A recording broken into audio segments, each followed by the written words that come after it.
परम भागवत पंडित जी महाराज कहा करते थे, अहम ही जीव और परमात्मा के बीच में एक बाधा बना हुआ है।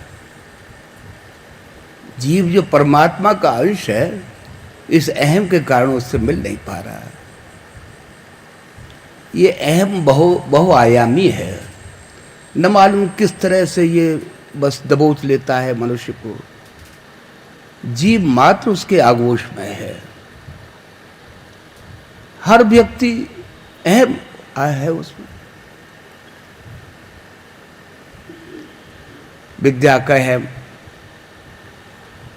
पद का अहम, शक्ति का अहम,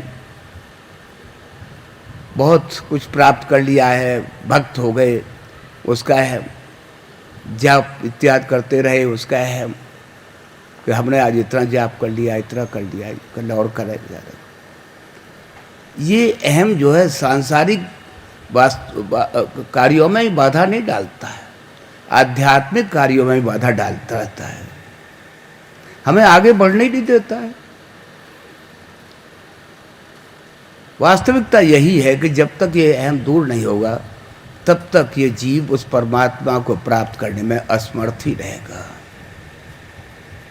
भगवान गीता में बड़ा स्पष्ट रूप से कहते हैं कि संसार में जो कि सनातन जीव है वो मेरा ही अंश है, लेकिन हो क्या गया है उसे प्रकृति में स्थित मन सहित पांचों ज्ञानेंद्रियों के आकर्षण में आ गया। इन मन और पांचों ज्ञानेंद्रियों में आकर्षण नहीं है, ये तो जड़ है, वही आकर्षित होता है अपना। बस इस जड़ में ही वो आकर्षित हो गया, अज्ञान आ गया, अज्ञान ने घेर लिया उसको। अब जो अहम जो था, जो मैं जो थी, वो उस परमात्मा से अपने को अलग कर रही है। वो परमात्मा का अंश अब जीव संज्ञा को प्राप्त हो गया है। जहाँ न अपने को जानता है, न उस परमात्मा को जानता है, न उस माया को ही समझ पा रहा है, जिसके आगोश में वो सब कुछ भूल गया है, अपने को ही भूले हुए हैं। वास्तविकता यही है कि हम अपने को ही भूले हुए हैं। मैं कौन हूँ, क्या हूँ, इसको हमने भुला ही दिया है। मैं ही संसार है। ये मैं क्या है? मैं हूँ। मैं आ गया। वो जीव जो परमात्मा का अंश था, उस मैं के कारण उससे अपने को अलग समझने लगा, अपना अस्तित्व अलग ही समझने लग गया कि नहीं, मैं वो नहीं। तो वो कैसे ये अहम दूर हो, क्या हो? एक नहीं, बहुत से अनेकानेक दृष्टांत है जिससे कि हमें पता लगता है कि अहम के कारण जो ऐसे ऐसे लोग जो थे, जो ऋषि मुनि थे, भक्त थे, इसके आगोश में आकर के उसे भूल बैठे सब कुछ। वो विद्या जो कुछ भी प्राप्त किया था वो समाप्त हो गई, कुछ भी हाथ नहीं लगा, पश्चाताप ही रह गया हाथ में। और तो और देवताओं को बड़े विजय प्राप्त हुआ, प्राप्त का नशा छा गया कि अरे हमने तो असुरों पर विजय प्राप्त कर ली है, हम बड़े शक्तिशाली हैं। अपने अपनी विजय का बखान करने लगे कि मेरे अंदर इतनी शक्ति थी, मैंने उन्हें जीता, मैंने ये कर दिया उसे। ये मैं जो है बस वो आ गई। भगवान इस अहम को बर्दाश्त नहीं कर पाते हैं, विशेषकर अपने भक्तों की अहम को। बस यक्ष के रूप में आकर के बैठ गए अलग। इंद्र ने देखा सभा लगी हुई है, या अपनी अपनी बस बड़ाई का बखान हो रहा है। देखो ये कौन आया हुआ है बाहर, पता लगा एक यक्ष है। उन्होंने सबसे पहले अग्नि को भेजा कि तुम महान शक्तिशाली हो, जाओ उस अहम को समाप्त कर, वो यक्ष को समाप्त कर दो। वहाँ जा कर के पहुँचते हैं, वहाँ तो अहम के नशे में बस भ्रमित हो रहा था। अग्नि देवता का ये हाल था। पूछा, आप कौन हैं, क्या है? कि मैं अग्नि देवता हूँ, मेरा नाम जातवेदा है, क्या आप कर सकते हैं? कि मैं चाहूँ तो संसार को जला दूँ, संसार का यह अस्तित्व समाप्त हो जाए, मेरे अंदर वो शक्ति है। अच्छा, वहाँ एक तिनका रख दिया कि इसको जला के दिखाइए, पूरी शक्ति लगा दी। शक्ति रह कहाँ गई थी अंदर में, बस वापस लौट आए, कुछ भी तो नहीं कर सके। वो टस से मस नहीं हुआ, तिनका वैसे ही रह गया। वायु को बड़ा अभिमान था अपनी शक्ति पर। वायु देवता को भेजा, जाओ तुम जाओ, तुम पता लगाओगे। वहाँ जाकर के बड़े गर्व के साथ पहुँचते हैं, ऐब जो भरा हुआ था, आप कौन है? कि मैं वायु हूँ, मातृश्वा मेरा नाम है। आप क्या कर सकते हैं? चाहो तो संसार को उड़ा डालूं। कि अच्छा, इस तिनकों को उड़ा दीजिए आप। बस कुछ भी नहीं कर पाए, लज्जित होकर के वो भी लौटाए अग्नि की तरह से। इंद्र ने देखा कि जो अपने को बहुत शक्तिशाली समझ रहे थे, चलो मैं देखता हूँ वो यक्ष कौन है। इंद्र के अंतर में वो अध्यात्म ज्ञान का पुट था। जाते हैं वहाँ, देखते हैं कि वहाँ पर यक्ष नहीं है। यक्ष के स्थान पर एक बड़ी कन्या दिखलाई दे रही है, बड़ा दीदीप्यमान है, चारों तरफ प्रकाश छा रहा है। इंद्र प्रणाम करते हैं उसे, देवी आप कौन है? कि मैं ब्रह्म विद्या।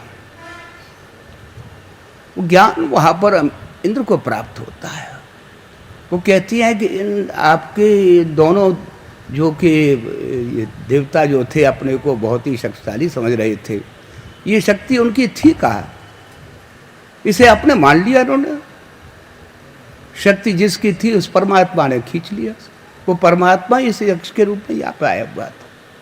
देख रहा था कि ये कैसे भूल रहे कि उस शक्ति को अपनी मान रहे। तो बस वो लज्जित हो जाते हैं। इंद्र को वो ज्ञान प्राप्त होता है कि वास्तविकता यह है कि हमारे पास तो कुछ भी नहीं, जो कुछ है परमात्मा का है, हम भूल से अपना मान लेते हैं। बस ये भूल जो है हमेशा से रहती रहती है, ये दूर नहीं हो पाती है। और देखिए, भक्तों में गोपियाँ इतने ऐसी भक्त थी जो हर समय भगवान कृष्णमय ही रहती थी, अलग थी ही नहीं बिल्कुल। भगवानमय उनका शरीर था, सब कुछ उन्हीं का था। महारास होता है, सब आनंदित हैं, रास हो रहा है, महारास हो रहा है, सब आनंद में मग्न हो रही है। बस अहम आ जाता है। हर गोपी देख रही है कि मेरे कृष्ण जो है मेरे हैं, मेरे साथ वही रास कर रहे हैं और अन्य के साथ नहीं। बस भगवान तो इस अहम को देख नहीं सकते हैं, गोपियों की दृष्टि से ओझल हो जाते हैं, अदृश्य हो गए कृष्ण। कृष्ण की लीला थी, अब गोपियाँ बड़ी अधीर हो रही हैं, ये क्या हुआ? अरे हम रास में ऐसे आनंद विभोर हो रही थी, ये कहाँ गए? कृष्ण कहाँ चले गए? हर गोपी का हाल बेहाल था, दुखी हो रही थी, बहुत अधीर हो रही थी। जब भगवान ने देखा कि हाँ, इनका अहम जो है इन आंसुओं में अब विगलित हो गया है, धुल गया है, इनका अंतर प्रकट हो जाते हैं। गोपियाँ पूछती हैं कहाँ चले गए थे कृष्ण? अरे मैं कहीं नहीं गया था, तुम्हारे साथ था, अहम के कारण तुम हमें देख नहीं पा रही थी। ऐसे ये अहम हमें दबोच लेता है। पंडित जी महाराज ऐसे ही वाराणसी में गए हुए थे, तो उसमें दिखलाई दिया कि वो कैसे कैसे अहम जो आदमी का दूर होता है, क्या होता है। वहाँ पर एक गोष्ठी थी, बड़े अच्छे लोग थे वहाँ के, यूनिवर्सिटी के बुलाया था, वार्ता चल रही थी। वहाँ पर एक आदमी था, उसने बहुत कुछ पढ़ लिया था। बताते हैं 18 विषयों के अहमियत था वो, अपने ज्ञान का बड़ा अहम था उसे। बार बार कभी हाथ उठावे, कभी खड़े होने की कोशिश करे। वहाँ के उन लोगों ने बताया कि इसे बड़ा अपनी विद्या का बड़ा अहम है, इसने 18 विषयों में एमए किया है, उसका यह अहम हो गया है। अच्छा, पंडित जी महाराज ने उससे कहा कि तुम मेरी बात समझ नहीं पाओगे, जब तक अपने हृदय रूपी स्लेट पर तुम इतने लिखते चले जा रहे हो, इतने लिख रहे हो कि पहले का लिखा हुआ भी नहीं दिखाई दे रहा है और अब का लिखा हुआ नहीं दिखाई दे रहा है। जब तक इस हृदय रूपी स्लेट को साफ नहीं कर दोगे, तब तक मेरी वाणी को तुम समझ नहीं पाओ। वो व्यक्ति लज्जित हो गया, चरणों में प्रणपात हो गया कि बड़ी भूल हो रही थी मुझसे, मैं ऐसे ही करता रह गया जीवन में, यही होता रहा मुझसे। आज आपने मेरी आंखें खोल दी है, उस पर कृपा कर, दया कर। तो ये अहम ऐसे ही हमें दबोच लेता है।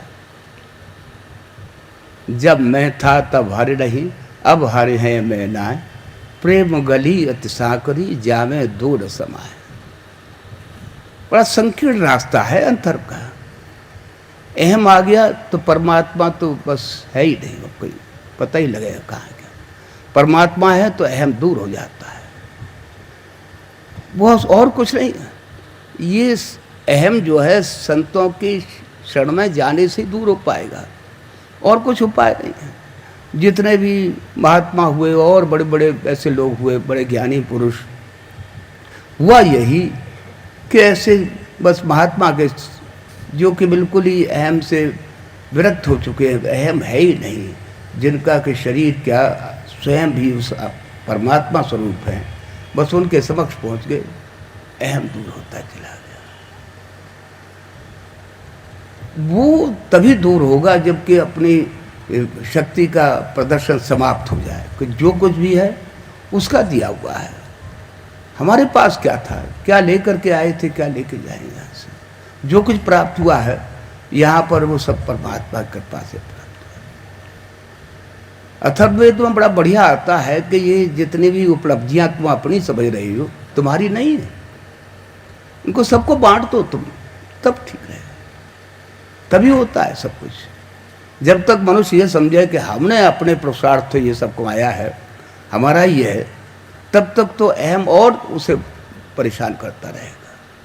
जो कुछ भी समझे कि परमात्मा का दिया हुआ है, उसके दिए हुए को हम भोगने का हमें अधिकार दिया हुआ है, बस यही समझे कि जो भी चीज़ है बस उस परमात्मा की दी हुई है। यहाँ तक मनुष्य स्मृति में आता है कि जो भी तुम्हें खाने के लिए अन्न चाहिए जितना भर, उतना भर तुम्हारा है, उसके अलावा बाकी का जो है दूसरों का है। जितने जल की तुम्हें आवश्यकता है वो उतना ही तुम्हारा है। मतलब सब तरह से महापुरुषों ने समझाने का प्रयास किया है कि तुम्हारा कुछ नहीं है। तुम ये समझते हो कि हमने अपने पुरुषार्थ से प्राप्त किया है ना। इसीलिए वो कहा करते थे पंडित जी महाराज अक्सर कि अगर कुछ चाहते हो बनना तो बस ऐसे संतों की शरण में जाओ, तभी ये देह दूर हो पाएगा, नहीं तो ये हमेशा ये तंगी करता रहेगा। सत्संग इसी के लिए है कि हमारे अंतर में जो कि अहम भरा हुआ है, नम्रता आती जाए, हमारा व्यवहार बदलता चला जाए, हम सब देखें कि परमात्मा के स्वरूप ही तो सब यहाँ पर है। फिर राग द्वेष ईर्ष्या कहाँ रह जाएगी। ये होता कहाँ है। संतों के समक्ष आकर के उस स्थिति को हम पहुँच जाते हैं कुछ क्षणों के लिए, फिर वही हाल हो जाता है। इसलिए कहा गया है कि सतत संतों का सानिध्य प्राप्त करते रहे। गुरु महाराज कहा करते थे कि भाई हमसे मिलते जुलते रहा करो, चिट्ठी पत्री लिख दिया करो, अर्थात संपर्क स्थापित करो। आजकल संपर्क के इतने साधन हैं, सब कुछ हो सकता है, लेकिन इस परमात्मा की दी हुई ये सृष्टि में हम भ्रमित हो जाते हैं। उस परमात्मा को हमें वो ख्याल ही नहीं रहता है कि आज क्या पता है। तो उसके निवारण के लिए यही आवश्यकता है कि बार बार ऐसे संतों के सानिध्य में बैठते रहें। बैठते बैठते ही ये अहम दूर हो जाएगा। आप देखते हैं कि ऐसे ऐसे संत हुए हैं जिनकी बस मुख पर मुस्कान ही रहा करती थी, एक मासूमियत सी दिखाई देती थी, जैसे कुछ जानती नहीं। पंडित जी महाराज में यही विशेषता थी। एक बार कहीं जा रहे थे, 3rd क्लास में सफ़र करते थे, तो ऐसे ही वहाँ पर बिहार के एक मालिक जी कहते थे, उन्हें बहुत ही अच्छे थे, गुरु महाराज के बहुत ही अच्छे शिष्यों में से थे। तो वो वैसे ही खिड़की के सामने देख रहे थे स्टेशन पर किसी, तो उन्होंने दूसरे सज्जन से कहा, जानते ये कौन है? क्या पंडित जी महाराज बैठे हुए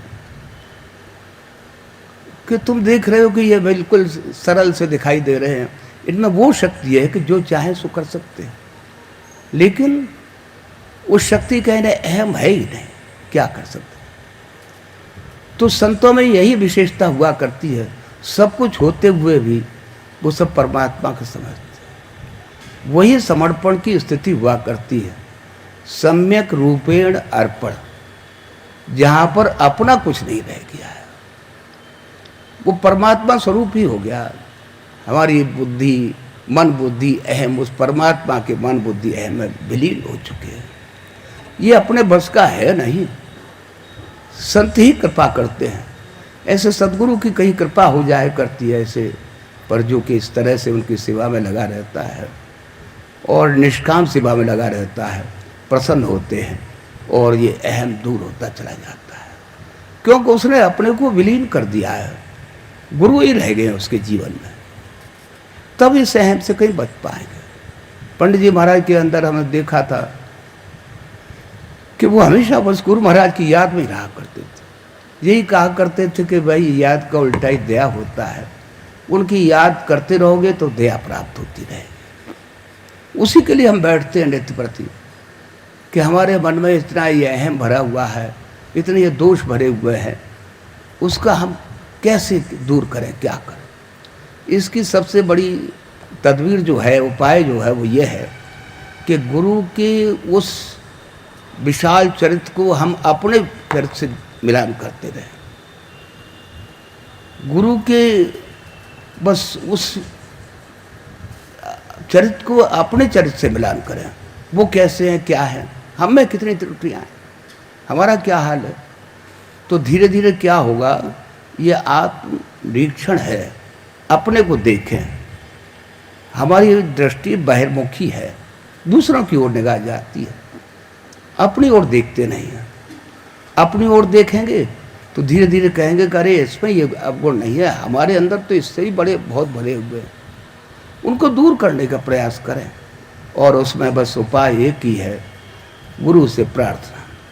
अंतर की प्रार्थना वो सुनते हैं, दया करते हैं।